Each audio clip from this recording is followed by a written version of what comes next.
En este video hablaremos sobre configuración electrónica. ¿Por qué debemos hablar esto? Porque cuando hemos estado estudiando cómo se forman los compuestos, recuerden, los compuestos binarios, compuestos terciarios, cómo es posible que se una un átomo con otro átomo y solo lo hemos dado por hecho que ocurre ese fenómeno, pero no nos hemos explicado el por qué ocurre esto. El ser humano ha tratado de investigar la estructura de la materia y ha definido, desde la época de los griegos, que la partícula más pequeña que constituye la materia es el átomo. Átomo. En griego significa sin división. Sin embargo, como es tan pequeño, es invisible. Por lo tanto, para poder saber cómo era un átomo, a través de muchos años se han desarrollado modelos atómicos. ¿Por qué? Porque no es posible verlos, solo es posible imaginarlos. Ahora hay tecnología más desarrollada en que mediante microscopios en que aplica física cuántica es posible obtener alguna imagen de un átomo o de un grupo de átomos. Pero en esta época en que comenzó este estudio no. Y los científicos imaginaban el átomo de acuerdo a los experimentos que había en su época o los experimentos que ellos mismos realizaban y empezaron a ver cómo podía ser un átomo. Tenemos el modelo de Thomson y él elaboró de acuerdo a los experimentos y los cálculos matemáticos que el átomo tenía que ser una materia con carga positiva en donde sobre ella estaban incrustados otro tipo de partículas con carga negativa. Ya se había descubierto que la naturaleza de la materia era eléctrica. Bueno, después vino el modelo de Rutherford, en que ya haciendo más experimentos y conociendo más antecedentes del comportamiento de un átomo, se descubrió que tenía un núcleo. Él hizo un famoso experimento de bombardear una lámina de oro. Y con ese experimento se determinó que el átomo no era así, sino que tenía un núcleo, en donde en el núcleo estaban las cargas positivas y girando en torno de él, se encontraban partículas negativas, que le llamaron electrones.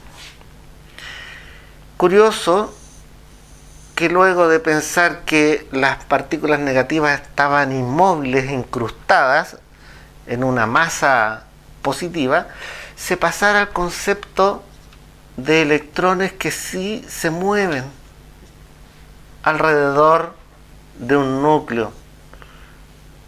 Es difícil pensar que las cosas están hechas por materiales en que tienen partículas moviéndose. Este modelo falló debido a que se pensó que si los electrones que giraban en torno al núcleo eran negativos y este positivo, cargas opuestas se atraen. ¿Por qué ese electrón no terminaba cayendo en el núcleo, atraído por la masa del núcleo? Por eso este modelo, que era bastante simple, falló y vino el modelo de Bohr. El modelo de Bohr es semejante al de Rutherford, pero él introdujo un concepto de que la energía está cuantizada. La energía cuantizada significa que puede tener solo valores enteros. Por ejemplo, 2 y el que sigue es 3. No puede haber 2,6, 2,5.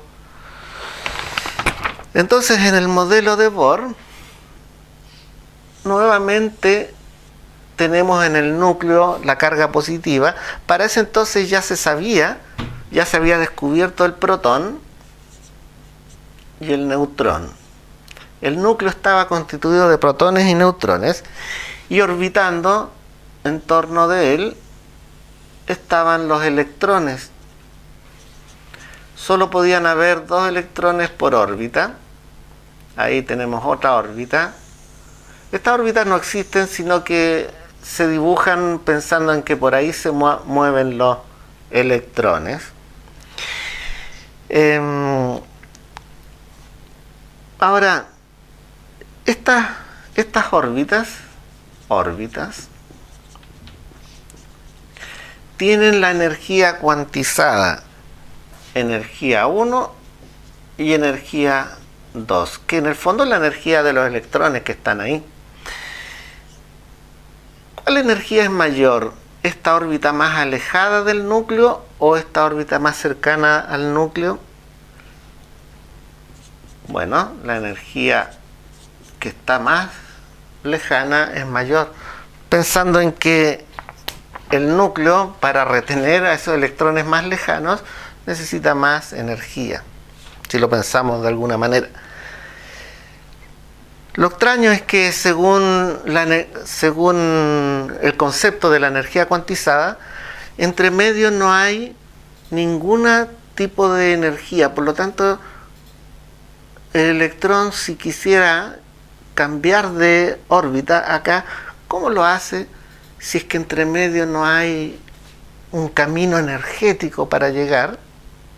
Y efectivamente los electrones sí pueden saltar de una órbita a la otra. Ahora vamos a recordar algunos conceptos del átomo.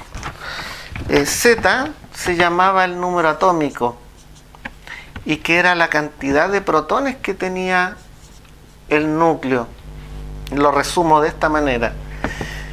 El número másico era la cantidad de protones más neutrones que tiene el núcleo. Observen que en estas definiciones tan importantes no consideramos los electrones. ¿Por qué? Porque casi toda la masa del átomo está concentrada en el núcleo. La masa de los electrones es tan despreciable, tan pequeña, que no hace ninguna diferencia. Imaginemos una catedral enorme, gigantesca, y veamos una partícula de polvo que flota en el aire. Un electrón está tan lejano del núcleo como esta esquina de la catedral a esa mota de polvo que flota. Por lo tanto, podemos decir que el átomo está casi vacío realmente, y toda su masa se concentra en ese punto. Bueno,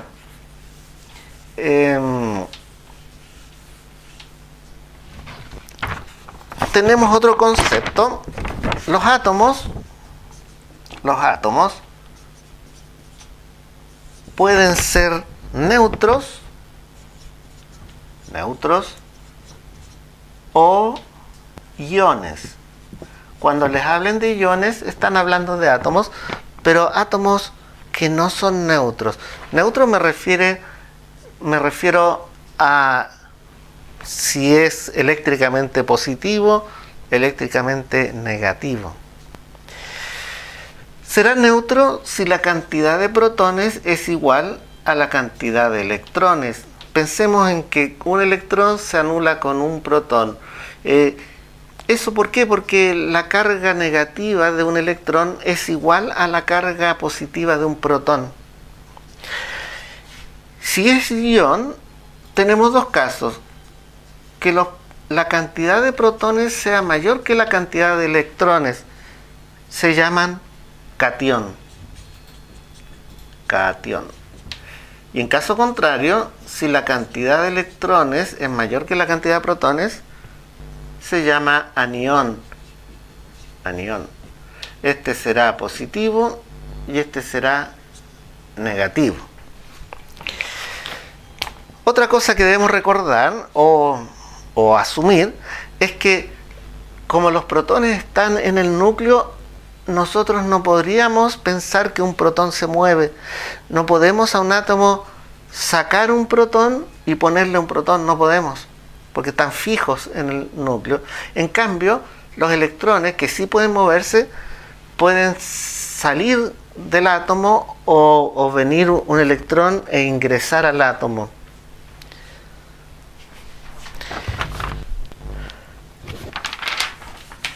Un ejemplo, veamos un ejemplo numérico de esto. Supongamos tenemos un átomo neutro con Z7 y N2. Pensaremos que si el átomo es neutro, nos preguntan cantidad de protones, cantidad de electrones, Z, que ya lo dieron, y el número másico A.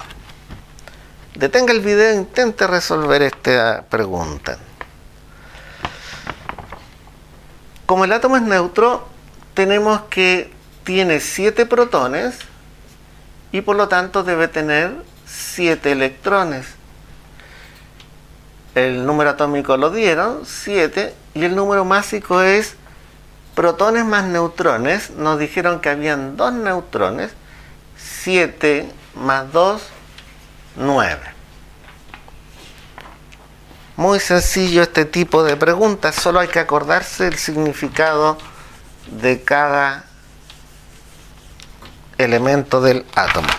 Ahora, el modelo de Bohr resultaba muy bueno y lo seguimos utilizando para hacer ese tipo de preguntas porque era sencillo y era bastante fácil de asimilar. Se parecía como a los planetas que giran en torno al Sol.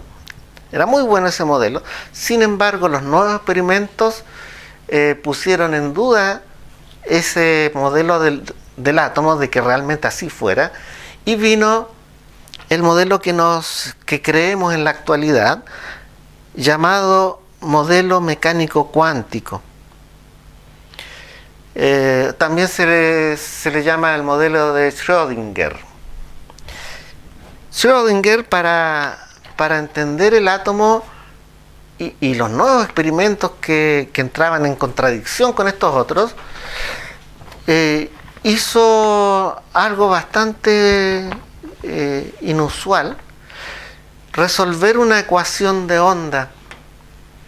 Resolvió una ecuación de onda y dijo que esa onda representaba a los electrones dentro de un átomo. Por lo tanto, si la resuelvo, iba a encontrar las características de los electrones dentro de un átomo. Así pensó. Al resolver esta ecuación, encontró 4 números que se llaman los números cuánticos. Números cuánticos. Y cada electrón de un átomo siempre va a tener estos números cuánticos, que son 4. Por eso le pusieron un nombre. Al primer número cuántico le llamaron N, número cuántico principal. Ese número cuántico principal tiene que ver con la energía del electrón que tiene ese número. El segundo número cuántico se le asignó la letra L, que tiene que ver con la forma del orbital. Ya en el modelo de Bohr se llamaban órbitas, aquí se llaman orbital. El número magnético M tiene que ver con la orientación en el espacio de ese orbital, orientación. Y se puso la letra S al cuarto número cuántico y se conserva la palabra en inglés spin, pero en nuestro idioma debería ser de rotación, que indica si el electrón está rotando hacia la izquierda o a la derecha según su propio eje. ¿Qué relación encontraron entre estos números? Encontraron que n, como está asociado a la energía, y la energía es cuántica, energía cuantizada, solo podía tener valores enteros, por ejemplo 1, 2, 3, etc. L se encontró que va desde 0 hasta n-1. Por ejemplo, si n fuera 3, 0, 1, 2. M, el número magnético, se encontró que va de menos L, pasando por 0, hasta más L. Por ejemplo, si L fuera 3, M sería menos 3, menos 2, menos 1, 0, 1, 2, 3. Y el cuarto número, el spin, podía ser, si rotaba a la derecha, más un medio, o si rotaba en sentido contrario, menos un medio. Vamos a estudiar el primer nivel de energía y vamos a aplicar esto.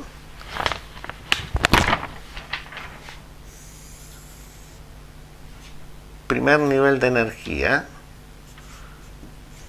de un átomo, de los electrones en un átomo. Nivel de energía N1. Si N es 1, nivel de energía, el primer nivel de energía en un átomo, entonces L va de 0 hasta 1 menos 1 es 0, de 0 hasta 0, es decir, L es 0. Como L tiene que ver con la forma del orbital, a L se le puso, a L igual 0, se le puso el nombre de S, orbital S, no confundir con S del spin. Y luego calculamos el número magnético para ver cuántas orientaciones tiene este orbital. M dice que va de menos L hasta más L, de 0 hasta 0, 0. Tiene solo una orientación espacial. ¿Qué forma geométrica tiene solo una orientación espacial? Voy a dibujar los tres ejes cartesianos, X, Y, Z. Y esa forma, que tiene solo una orientación espacial, es una esfera. Por lo tanto, diremos que el orbital S, cuando L es 0, tiene forma de esfera. En un átomo realmente esto no existe, sino que es una zona de probabilidad. Zona de probabilidad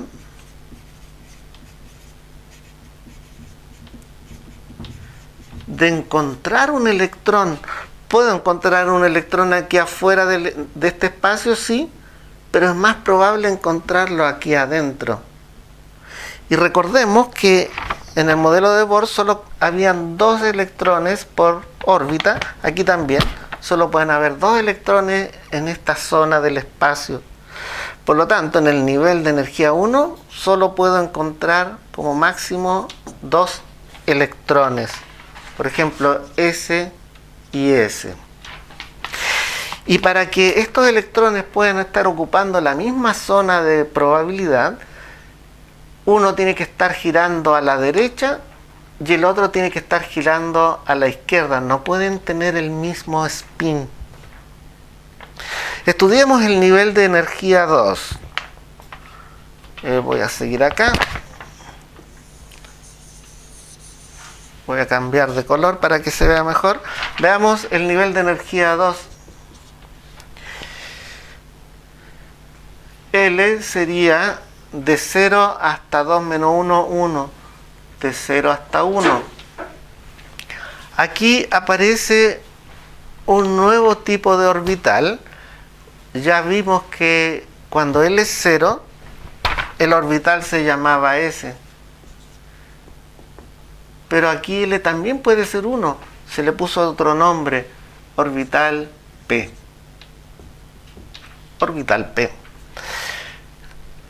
Ya sabemos que S tiene forma esférica. Veamos qué forma tiene el orbital P.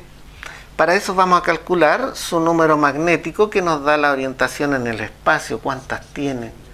Va de menos L a más L. Menos 1, 0, 1. Tiene 3 orientaciones espaciales. Si lo dibujamos, vamos a hacer un eje cartesiano de 3, un eje cartesiano de 3 direcciones. Ahí. Lo necesitamos porque esto ocurre en el espacio. No nos sirve un eje cartesiano de 2 dimensiones. Y sería una dimensión. Es como 2 globos de hule amarrados por su extremo, y se generan estas zonas de esta forma. Esa es una dirección según el eje X. Llamaremos que es PX. Y recuerden que aquí solo pueden caber 2 electrones, por ejemplo, uno ahí, uno ahí, en estas zonas de probabilidad. Pero hay otra dirección según Y. Esta sería Z, ahí. Otra zona de probabilidad. Ahí caben otros PI, otros 2 pares de electrones, llevo 4, y la dirección Z, así. Y ahí caben otros PZ, otros 2 electrones. En total, en el orbital P consta de 3 suborbitales, por lo cual caben 6 electrones. Entonces, en el nivel de energía 2, yo puedo tener los 6 electrones del orbital P más los 2 electrones que están en el orbital S. Serían 8 electrones en total.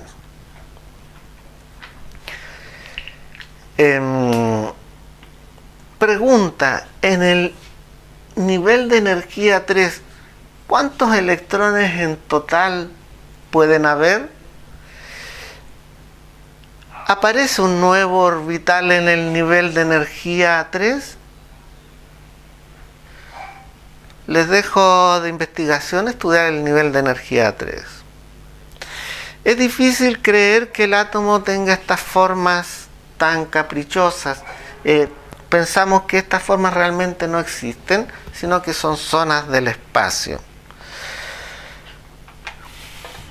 Voy a borrar.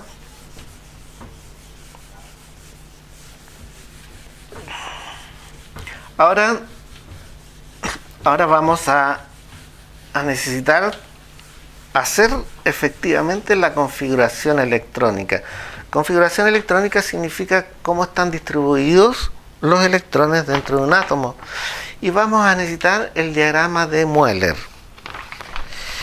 Y lo podemos construir así: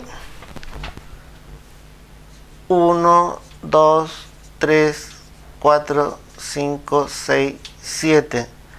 Después seguimos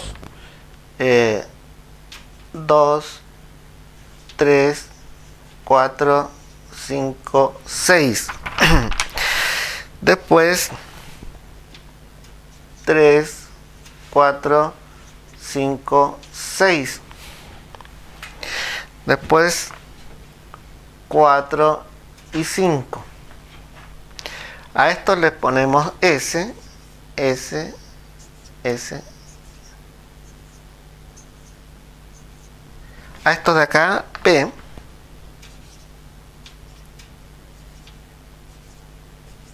A estos de aquí, D. Y a estos, F. Y recorreremos este diagrama así.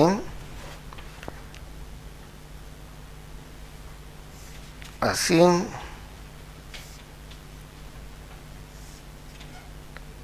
De esta manera.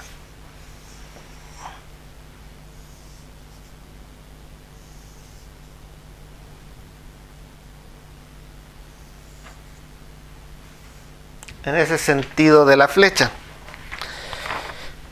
Y bueno, veamos un ejemplo de esta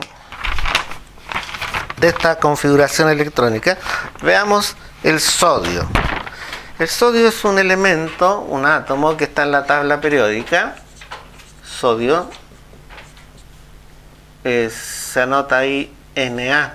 Conviene saber de memoria los símbolos de los elementos químicos. Este tiene un Z, el sodio neutro, de 11. Si está neutro, tiene 11 electrones. Y comenzamos así. 1s2. 1s2. ¿Por qué 2? Porque son 2 electrones que pueden haber en un orbital tipo S. Después seguimos 2s2. 2s2. Sumo 2 más 2, 4. Tengo que llegar hasta 11 electrones. 2p. 2p. Aquí caben 6 electrones. Y tengo 2 más 2 más 6 es 10. Me falta un electrón más. 3s1. 3s1. Y ahí he completado la configuración electrónica para el sodio. Debemos recordar, por ejemplo, miremos uno de estos electrones. Por ejemplo, este.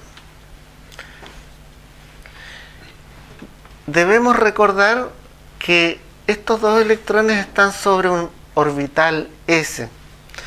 Vamos a dibujar como una línea el orbital S, aquí. Y hay dos electrones, uno girando a la derecha y uno a la izquierda. Si miramos uno de esos dos electrones, diremos que sus números cuánticos son, nivel de energía es S, 2, L, como es orbital tipo S, sería 0, M, recordamos que S solo tiene una dirección espacial, 0, y el spin, si estamos mirando S, que está rotando a la derecha, sería más un medio. Si miramos el otro electrón, tendría los mismos números, porque está en el mismo espacio, pero su spin debe ser distinto. Por eso se dice que ninguno de estos electrones tiene los mismos números cuánticos. Cuando uno hace la configuración electrónica, no se da cuenta, pero porque uno después lo hace mecánicamente ocupando el diagrama de Mueller, pero está ocupando todos los conocimientos de niveles de energía, del átomo cuántico, en fin. Y además estamos ocupando otros conceptos que me gustaría mucho que los investigara en este momento, y que ya hablamos de algunos de ellos: la ecuación de onda, el principio de Aufbau, el principio de exclusión de Pauli, la regla de Hahn y el diagrama de Mueller, que ya también hablamos de él. Y lo anoten en sus apuntes. He dejado, como siempre, material complementario y una guía de ejercicios para trabajar.